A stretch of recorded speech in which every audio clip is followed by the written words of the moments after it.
भगवान शंकर को आदि और अनादि माना गया है। हिंदू धर्म में वे सर्वोच्च हैं। उनका किसी भी तरह से जाने और अनजाने अपमान करने वाले का जीवन सही नहीं रहता। हम यहाँ बात करेंगे त्रिदेवों में ब्रह्मा, विष्णु और महेश से एक महेश की, जो माता पार्वती के पति हैं, जिन्हें शंकर कहा जाता है और जिनको भक्त लोग शिव भी कहते हैं। महा प्लस ईश को मिलाकर महेश शब्द बनता है। महा का अर्थ है महानतम, सर्वोच्च या सबसे बड़ा, और ईश का अर्थ है ईश्वर, देव। महा प्लस ईश महेश व महादेव। महादेव का महेश स्वरूप महेश परिवार, शिव परिवार के रूप में दर्शाया जाता है। महेश्वरी समाज की उत्पत्ति इसी से होती है। शंकर के संबंध में विधर्मियों ने कुछ सवाल खड़े किए हैं, तो कुछ धर्मियों ने भी उनके संबंध में भ्रम को फैलाने का पाप किया है। दोनों ही क्षमा योग्य नहीं है। आओ आज हम आपको भगवान शिव के संबंध में कुछ महत्वपूर्ण सवालों के जवाब देते हैं। एक प्रश्न, क्या भगवान शंकर भांग का सेवन करते थे या किसी भी प्रकार का नशा करते थे?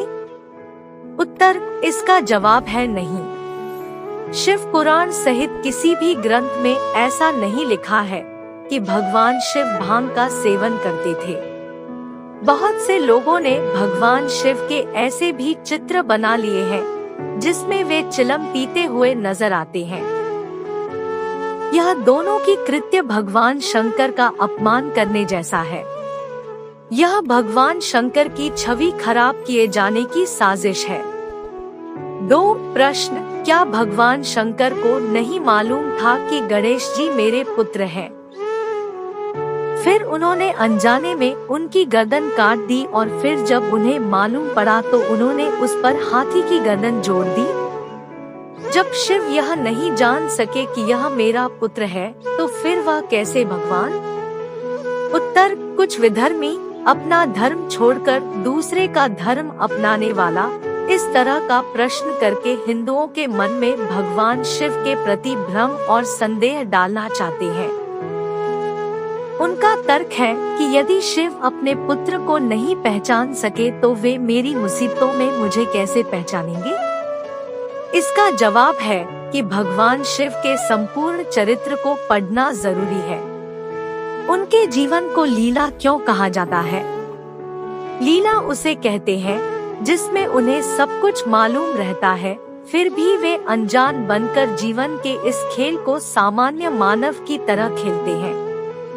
लीला का अर्थ नाटक या कहानी नहीं, एक ऐसा घटनाक्रम जिसकी रचना स्वयं प्रभु ही करते हैं और फिर उसमें इन्वॉल्व होते हैं।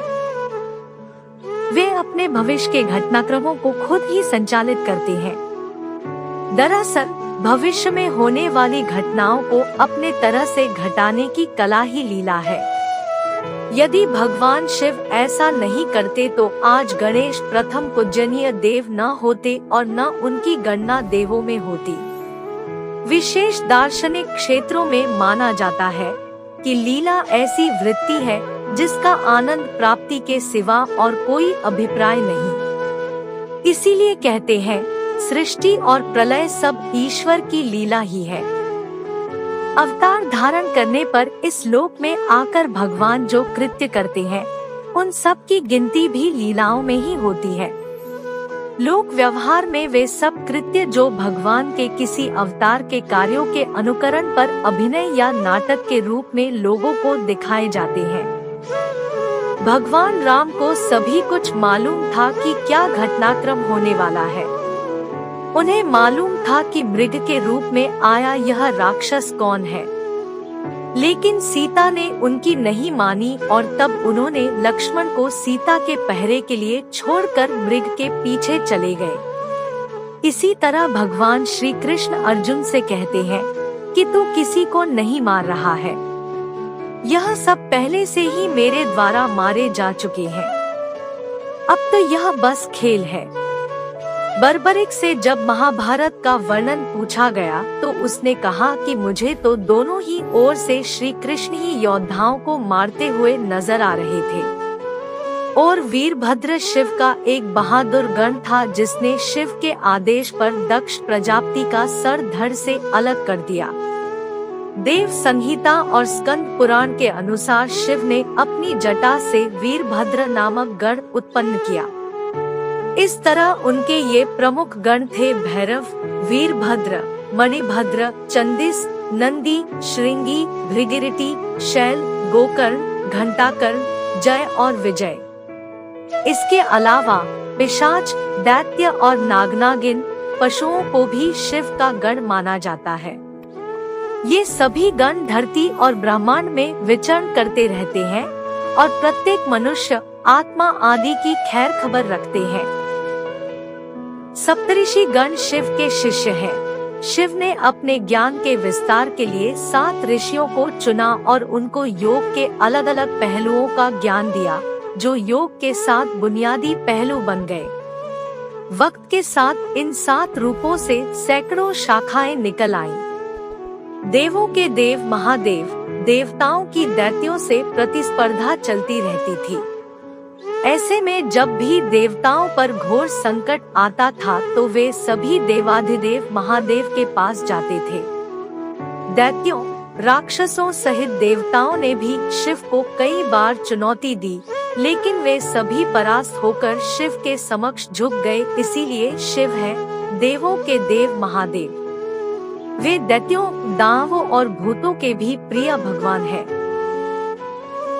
4 प्रश्न। क्या शिव स्वयंभू है? उत्तर, एक तरह से भगवान शंकर स्वयंभू है, क्योंकि उनकी उत्पत्ति निराकार रूप से हुई थी। स्कंद पुराण में कहा गया है, ब्रह्मा, विष्णु, महेश त्रिमूर्ति की उत्पत्ति महेश्वर अंश से ही होती है। भगवान शिव स्वयंभू है। इस तथ्य को जानने के लिए वेद और पुराण पढ़ाना होंगे। दरअसल शिव को ही ब्रह्मरूप, रुद्र, महेश, महाकाल, सदाशिव आदि संज्ञा दी जाने के कारण उन्हें स्वयंभू माना गया। यदि हम पार्वती के पति शंकर की बात कर रहे हैं तो वे भगवान तो हैं, लेकिन परब्रह्म नहीं। परमेश्वर स्वरूप तो है, लेकिन परमेश्वर नहीं। वे परमेश्वर के निराकार रूप से उत्पन्न है। 5 ब्रह्मा, विष्णु और महेश का पिता कौन, जानिए। शिव पुराण अनुसार परम ब्रह्मा अर्थात एकाक्षर ब्रह्मा, परम अक्षर ब्रह्मा, वह परम ब्रह्मा भगवान सदाशिव है।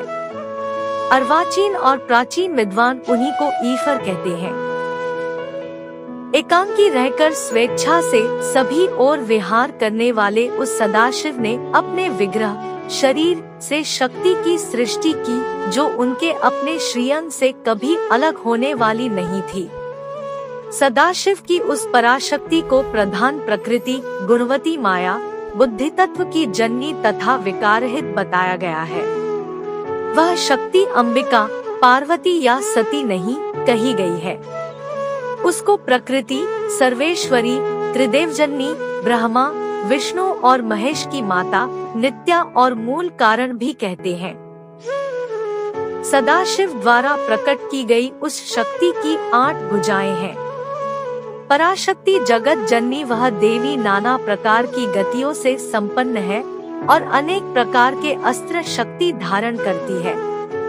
गीता प्रेस गोरखपुर द्वारा प्रकाशित देवी भागवत पुराण के पहले स्कंध में नारद जी से कहते हैं कि तुम जो पूछ रहे हो ठीक यही प्रश्न मेरे पिताजी ब्रह्मा ने देवाधिदेव श्रीहरि विष्णु से, जो जगत के स्वामी है, से किया था। लक्ष्मी जी उन देवाधिदेव देवों के देव की सेवा में रहती है। कौस्तुभ मणि से जो सुशोभित है, जो शंख, गदा और चक्र लिए हुए हैं और जिनकी 4 भुजाएं हैं, वे पीतांबर धारण करते हैं।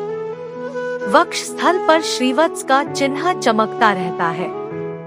एक बार इन देवाधिदेव को तपस्या करते हुए देखकर ब्रह्मा जी ने इनसे पूछा कि भगवान, आप 2 सभी देवों के देव हैं। आप सारे संसार के शासक होते हुए भी समाधि लगाए बैठे हैं। आप किस भगवान का ध्यान कर रहे हो? ब्रह्मा जी के विनीत वचन सुनकर भगवान श्रीहरि उनसे कहने लगे, देवता, दानव और मानव सभी यह जानते हैं कि तुम सृष्टि करते हो, मैं पालन करता हूँ और शंकर रुद्र संहार किया करते हैं।